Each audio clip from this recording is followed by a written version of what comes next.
The district will lose $400,000 in state funding in 2016-17, and Rocky River already ranks near the bottom of Ohio school districts in per pupil funding, set to receive an estimated $595 per student next school year, while statewide districts on average are projected to receive more than $5,000 per student. Voters last approved a 4.9 mil tax increase in 2012. How long can the district wait before they have to go back to the voters? And we'll start with you, Ms. Leitch. Luckily, our current financial situation is very good at the Rocky River, and our tax base is pretty strong. We have new businesses coming in, so that's nice, and home values are going up, so that's all good things. We do usually go back every 3 to 4 years. Sometimes we stretch it out to 5 years. So I'm sure we'll be in that same rotation, except now that we have this extra funding and catching up on some of the tax base that we lost during some tough times. I would probably look at some administrative cuts, maybe a little bit. It seems like we're a little administratively high, but I would never cut anything having to do with the arts, the drama, the choirs, any of that. That's kind of where my passion is, to keep all that in the schools. But yes, I think we do regularly go back to the voters. Thank you. Okay. And Ms. Olander? Yes, I know our board and our district is very committed to not going back to the taxpayers any more often than they have to. And they've done a great job of sharpening their pencil and really watching expenses to make sure that we aren't overburdening the taxpayers in Rocky River. I know one thing that might help our financial picture a little bit is the addition of the Brighton Chase apartments. At the last board meeting, I heard that that would bring somewhere in the neighborhood of 250, close to 300,000 of additional tax revenue into the district, which certainly helps. But I know that one thing, again, that our district is known for is its financial reporting and management. Our treasurer, Greg Marcus, has won awards for the financial reporting of the district. So the district is very aware of taxpayers. We appreciate their support, and I know they'll be very careful before they go back to the voters. Mr. Swartz. Yes, traditionally we have, and when I say traditionally, I'd say going back 20, 25 years, we were in a pattern of every 3 years being on the ballot with an operating levy for the general fund, not including bond issues for buildings and so forth. About 5 or 6 years ago, we started to make some inroads into not having to be on the ballot every 3 years. We did pass our last levy in 2012, which means we should be sitting here for November of 2015 talking about a levy, and we're not.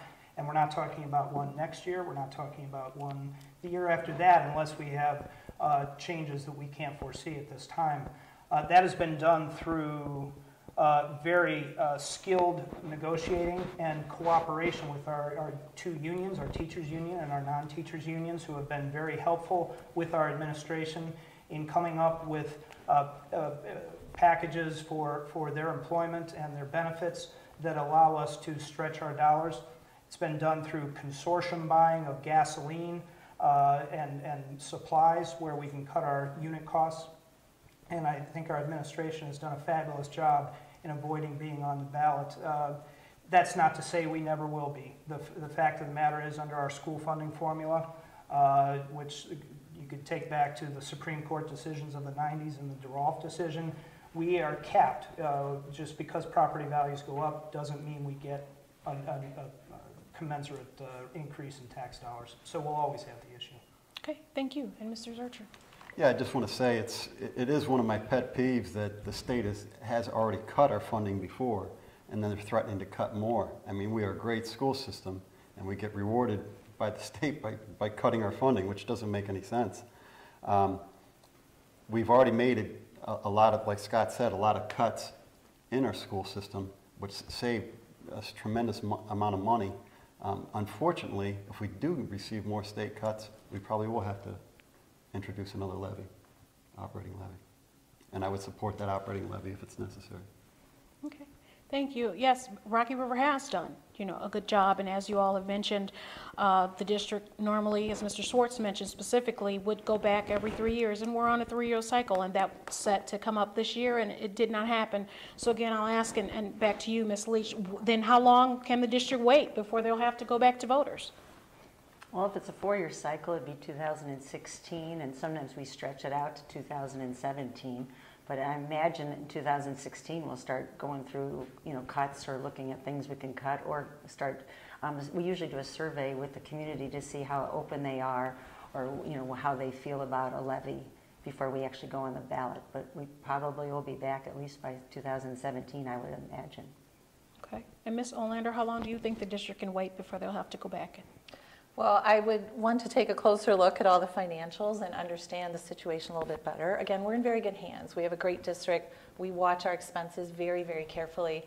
I'm hoping they can stretch it another couple of years, but I also know that they will do a lot of community listening to make sure that the time is right and that the community is well informed as to the need for the levy. It is just a fact that in our district, 75% of our funding is from local taxes, where in other districts it's more like 40-45% because they get another 40% from the state, and our state funding is about 15%. So it's just a reality of our district, and as Mr. Zuercher said, it's a shame that a district that does the right things, that's how we're rewarded, so to speak, by the state. Mm-hmm. And Mr. Swartz, I'm sure you have more of an inside look than any other candidates. What do you think? How long can the district wait for? Well, our 5-year forecast, which we have to update twice a year, and is currently on our website. Last time we updated it was May. By resolution of the board, we adopted a 5-year forecast, and so it's available for the public to review. We show that as things stand now with current assumptions, that somewhere in around the 2018 year, we would start to run out of general operating fund money. But that includes, of course, pages and pages of assumptions of things. We have to assume state aid. We have to assume collections on property taxes and what health care costs will be, which we do to the best of our ability. But it's still a projection. The interesting thing about getting less than $600 of state aid per student is how much more can they really cut our state aid? So that's really not going to be what drives it. What drives it is containing our costs more than anything. Okay, thank you. And Mr. Zuercher, would you like to follow up? I would just say that it's so hard to predict, like Scott said, it's without knowing what's going to be cut. I mean, what the future lies ahead in terms of healthcare expenses and other expenses. It's just hard to say. So I just have to say, not to pass on that. Okay.